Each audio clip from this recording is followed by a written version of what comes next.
Welcome to our channel. Today we how to register for study abroad with University Studies Abroad Consortium step by step clearly. To begin your registration for the University Studies Abroad Consortium, visit their official website. Navigate to the Study Abroad section on the homepage. Choose the program that interests you from the available options. Review the program details, including location, duration, and courses offered. Next, check the eligibility requirements to ensure you qualify for the program. Prepare any necessary documents, such as your passport, academic transcripts, and complete the online application form provided for your chosen program. Be sure to fill out all fields accurately and thoroughly. Submit your application before the deadline indicated on the program page. After submission, wait for a confirmation email indicating that your application has been received. Once you receive the confirmation, be aware of any further steps you may need to complete. This may include submitting additional documents or scheduling an interview. If needed, prepare for an interview by reviewing your application and practicing common interview questions. Once accepted, carefully read any acceptance materials you receive.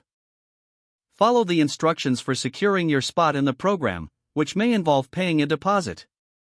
Start planning for your study abroad experience by researching housing options and local customs.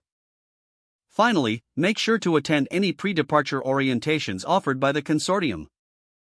If the page does not load, refresh the browser or try again in a private or incognito window. Make sure you are using the correct email address, then retype it carefully to avoid small typos. If your password is not accepted, use the reset option and create a new strong password you can remember. Check your spam folder for verification or security emails, then complete any requested confirmation steps. Enable two-factor authentication if available to improve account security and reduce unauthorized access risk. After signing in, review your profile details so your contact information and settings are accurate and current. If you see an error message, note it down and try again after restarting your device and internet connection. Log out when you finish, especially on shared devices, to keep your account and payment information secure. If the page does not load, refresh the browser or try again in a private or incognito window. Make sure you are using the correct email address, then retype it carefully to avoid small typos. If your password is not accepted, use the reset option and create a new strong password you can remember. Don't forget to like this video and subscribe to our channel for more step-by-step tech guides.